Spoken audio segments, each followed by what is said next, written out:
can see some folks are seeing the gloom, others are actually seeing the rain right now. Thanks so much for being with us. I'm Brooks Baptiste. First Alert meteorologist Courtney Jacobazzi is here. You're watching a system, but this is not going to be an all-day event. Right. Thankfully, just the next couple of hours, we'll deal with rain and storms, and then we'll see some sunshine return this afternoon. Good. So any afternoon plans looking a lot better than this morning. Here's a look at First Alert radar on this First Alert weather day. We have a strong storm below severe limits that's moving through southern Fayette County right now. Look at the lightning. Very explosive storm, but most of the thunderstorm activity stayed out to our west.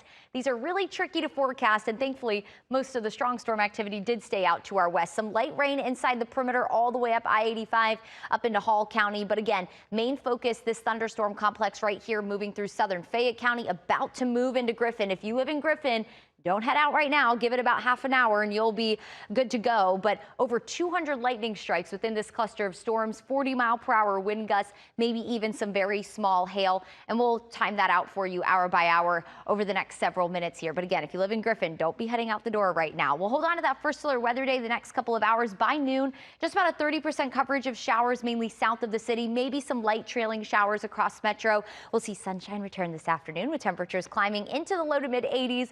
It'll be a warm and sticky afternoon. I'll take you through First Alert Futurecast, time everything out hour by hour for you, and talk about more storms on the way for Sunday in just a few minutes. All right, Courtney, thanks for that. And this storm system that Courtney's been talking about, the one that's moving through metro Atlanta, seemed to do a lot of damage in Kentucky. At least 9 people were killed. Several others were injured after a confirmed tornado in Laurel County. This is in the southeastern region of the state. This video showing some of the homes and businesses that are now completely destroyed. Because you could feel the air and everything soak in, and it sounded like a train. And then we saw stuff falling, and next thing we knew, he said most of the house was gone.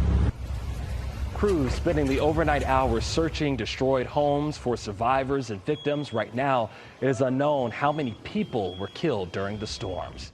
And on a day like today, you'll want to scan this QR code that you see here on your screen. It's going to take you to our free First Alert weather app. It's a great tool for you to have so that you can receive alerts based on where you live when the storms are in your area.